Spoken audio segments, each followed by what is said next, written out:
One country, one party, and one system.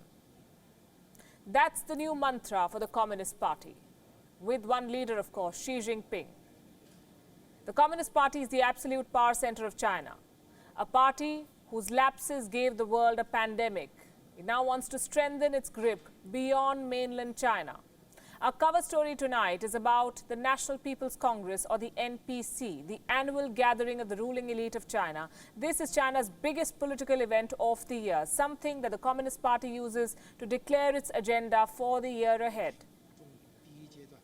The NPC was supposed to happen in the month of March. It got delayed due to the Wuhan virus. 2 months later, China hastily put together this event just to show the world that they have the outbreak under control. Today was day one. China is facing pressure on many fronts, so the Communist Party decided to put up a show of strength. Chinese Premier Li Keqiang opened the session. Yes, the Premier, not the President. For the NPC, it is the Premier who speaks. Though Xi Jinping was seated for the entire affair.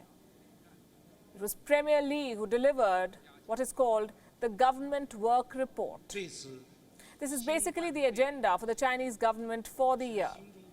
There are 5 big takeaways from today. 1. China declared victory against the coronavirus. 2. A controversial new law to control Hong Kong. 3. No GDP targets for this year. 4. A hike in China's defense budget. And 5. The promise of big spending. But all the announcements carry one underlying message. The Communist Party of China is in charge, and its agenda has not been derailed by the coronavirus. The first big takeaway, China has declared victory against the Wuhan virus outbreak. Premier Li said that China has achieved a decisive victory against the disease. Clearly, this is propaganda. China is still fighting the coronavirus. There is a wave of fresh cases. Another province has been put under lockdown this week. China is just trying to look strong by saying it has defeated the virus. Takeaway number 2, and this is a big one. China will tighten its grip on Hong Kong.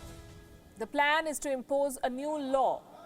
It comes with sweeping security measures, measures that allow Beijing greater control over Hong Kong and a power to crack down on anti-government protests. There was also a message for Taiwan. The Premier dropped the word peaceful while referring to the reunification of Taiwan. Earlier it used to be peaceful reunification, peaceful no more. The message is clear. China wants to curb the autonomy of Hong Kong and Taiwan, and it will not hesitate to use force.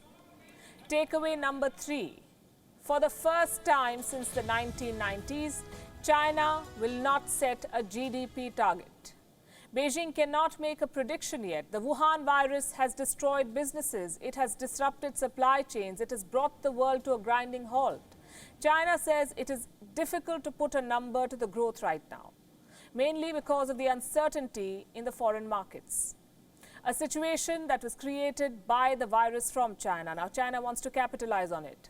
So it will issue bonds worth 1 trillion yuan to raise money.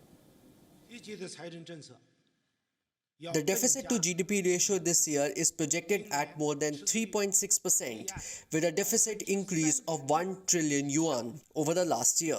On top of this, 1 trillion yuan of government bonds for COVID-19 control will also be issued. These are extraordinary measures for an unusual time. This 2 trillion yuan will be transferred in full to the local governments. China says it will spend more to revive the economy. Where and how, no one knows for sure. But there is one area that will get a budget hike for sure: defense. China is setting aside $179 billion to spend on defense. That budget is nearly 3 times of India's defense budget. Despite the coronavirus hit on the Chinese economy, China has given its defense budget a hike. It is higher by 6.6% compared to last year. Chinese defense forces have remained active despite the pandemic. They have stepped up their activities in the South China Sea. They're active in Taiwan. They're active along the border with India. It seems the virus has only added to China's military aggression. And this budget only goes on to show that Chinese defense forces will remain proactive. Finally, takeaway number 5, the plans for the economy. Very important. There is an air of mystery around this. China is not saying much about its plans for the economy. Growth has contracted by 6.8% in the first quarter of this year, but some targets have been set. China wants to create more than 9 million jobs going forward. Last year's target was around 11 million jobs. So job creation target has dropped by 2 million. For the first time, we have heard of treasury bonds in China. China plans to raise money and to spend it to revive its economy.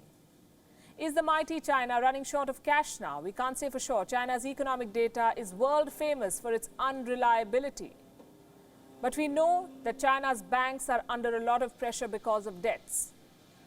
So to sum up, the National People's Congress was high on slogans, low on substance. The military budget gets a boost, but growth may not take off just yet. China is still struggling to control its virus, but it wants to focus more on controlling Hong Kong and Taiwan. As a leader who's facing the biggest political test of his career, both at home and abroad, Xi Jinping's positioning is very, very clear. He wants to say that his plans are on course and that he is completely in control of the situation. The world must brace for a more aggressive, a more abrasive China, using offense as its strategy of defense.